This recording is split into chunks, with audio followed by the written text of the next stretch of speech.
Xin chào các bạn. Trong video này, mình sẽ giới thiệu với các bạn về Status, một property mới trong Notion.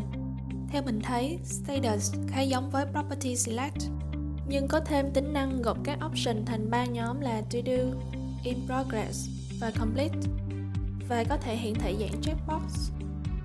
Status giúp chúng ta hình dung tình trạng công việc và workflow cụ thể hơn. Nhưng mình thấy cũng có vài chỗ chưa hoàn hảo lắm. Các bạn hãy theo dõi video để xem chi tiết hơn nhé. Dành cho các bạn lần đầu đến với channel Notion for Productivity, mình thường chia sẻ các hướng dẫn giúp bạn sử dụng Notion một cách hiệu quả nhất. Các bạn hãy nhớ nút theo dõi để tìm hiểu thêm nhé. Để tạo Status Property một cách nhanh nhất, các bạn có thể tạo Board View Database. Chọn New Database. Mình sẽ đặt tên database này là Workflow. Các bạn có thể thấy bạn có 3 cột là To Do, In Progress và Complete. Và Properties, mình sẽ xóa Property Assign này đi và cho hiện Property Status. Các bạn có thể thấy trạng thái Not Started đã hiển thị cho các core này. Tương tự như Property Select trước đây, các bạn có thể kéo thả các thẻ để thay đổi tag trạng thái. Nhưng điều khác biệt là, trong Status, các bạn có thể thêm các trạng thái con trong nhóm 3 trạng thái lớn. Để làm điều này, bạn vào Properties, chọn Status. Các bạn có thể cho hiển thị dạng Select hoặc Checkbox. Ngoài ô trống cho To Do, dấu gạch chéo cho Done, thì chúng ta thấy dấu gạch ngang sẽ đại diện cho các task đang trong quá trình hoàn thành. Mình sẽ chuyển về lại Select. Trong mỗi nhóm, các bạn có thể click Add Status để thêm trạng thái mới. Mình sẽ thêm một vài trạng thái như Open, On Hold. Các bạn có thể sắp xếp lại thứ tự các trạng thái theo workflow mong muốn.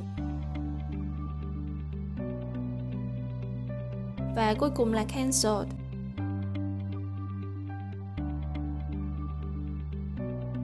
Các bạn có thể chọn option bất kỳ làm mặc định bằng cách click chọn Set as Default hoặc thay đổi thành group khác.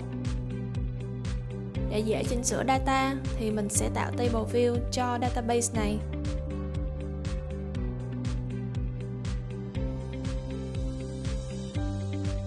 Mình sẽ xóa bar card hiện tại đi và tạo một số task ví dụ.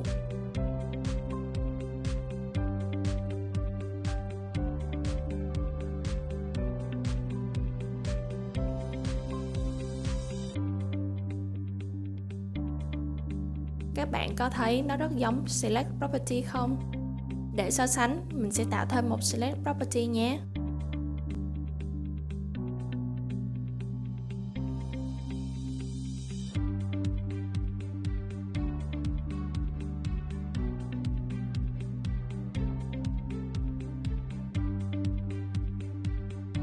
Các bạn có thể thấy sự khác biệt, đó là Status sẽ có symbol chấm tròn và khung chữ có dạng oval, còn khung chữ của Select giống hình chữ nhật hơn. Tiếp theo, mình sẽ tạo thêm List View.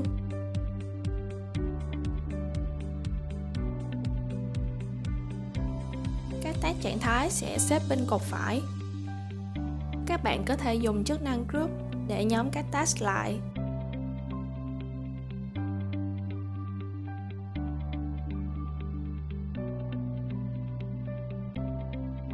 Thường thì trong List View, mình sẽ để hiển thị thông tin một cách tối giản nhất, nên mình sẽ vào lại Status Property, chuyển Show As từ Select sang Checkbox và chọn Grouping là None. Nhìn vào các ô này, chúng ta có thể phân biệt được task nào đang ở trạng thái To Do, In Progress hay Complete. Ngoài ra, chúng ta có thể cho hiển thị dạng Board View.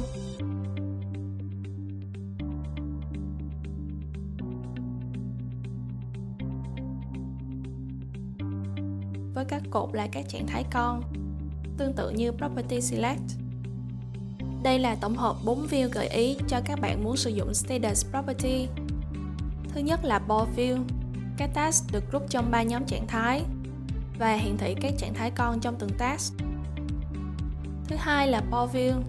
Các task được group bởi từng trạng thái con và có checkbox để nhận dạng các nhóm trạng thái tương ứng. Thứ ba là Table View. Cách sử dụng tương tự với Select Property. Và cuối cùng là List View với các checkbox để nhận dạng nhóm trạng thái. Về cách sử dụng thì cũng khá giống với trước đây. Các bạn có thể kéo thả task để thay đổi trạng thái. Tuy nhiên, có một bất cập trong view thứ nhất là nó chỉ gắn một trạng thái cố định là tên. Nếu muốn đổi thành Cancel thì bạn phải mở trang này ra để chọn lại. Trong Table View, các bạn click chọn tương tự như Select. Trong Board View này cũng vậy. Mặc dù bạn không gọn như Board View phía trên, nhưng các bạn chỉ cần kéo thả đúng vị trí mà không cần mở thẻ ra để chọn lại. Và view này cũng giúp mình dễ hình dung workflow hơn. Trong List View cũng có một số bất cập lớn. Đó là khi click vào thì chỉ có thể thay đổi 2 trạng thái cố định và cũng không có tùy chọn ô gạch ngang. Nên mình cũng phải mở trang này để cập nhật lại trạng thái chính xác. Có thể Notion cần có thêm thời gian để tối ưu hóa tính năng này. Mình sẽ tóm tắt lại một số khuyết điểm của Status Property như sau. Thứ nhất, trong Table View, không thể trực tiếp sửa tên trạng thái như Select, mà phải vào Edit Property, rồi chọn từng trạng thái để sửa. Thứ hai, không thể đổi tên nhóm trạng thái. Thứ ba, là điều mình không thích nhất, checkbox trạng thái không có tùy chọn dấu gạch ngang cho In Progress. Tuy nhiên, mình nghĩ Status sẽ giúp chúng ta hình dung workflow một cách trực quan hơn. Với những ưu và khuyết điểm trên, các bạn nghĩ sao về property mới này? Hãy để lại bình luận phía dưới nhé! Nếu bạn thích property mới này, có thể bạn thắc mắc với database hiện tại của bạn thì muốn đổi từ dạng Select sang Status như thế nào? Mình sẽ làm một ví dụ trên Meeting Notes template của mình. Các bạn chỉ cần vào Properties, chuyển Type từ Select sang Status và điều chỉnh lại theo mong muốn. Nếu các bạn quan tâm template này thì có thể lấy từ đường link trong phần description nhé. Nếu các bạn thấy các thông tin mình chia sẻ là bổ ích, hãy nhớ nút like và share nhé. Cảm ơn các bạn. Chúc các bạn một ngày làm việc hiệu quả. Hẹn gặp lại các bạn.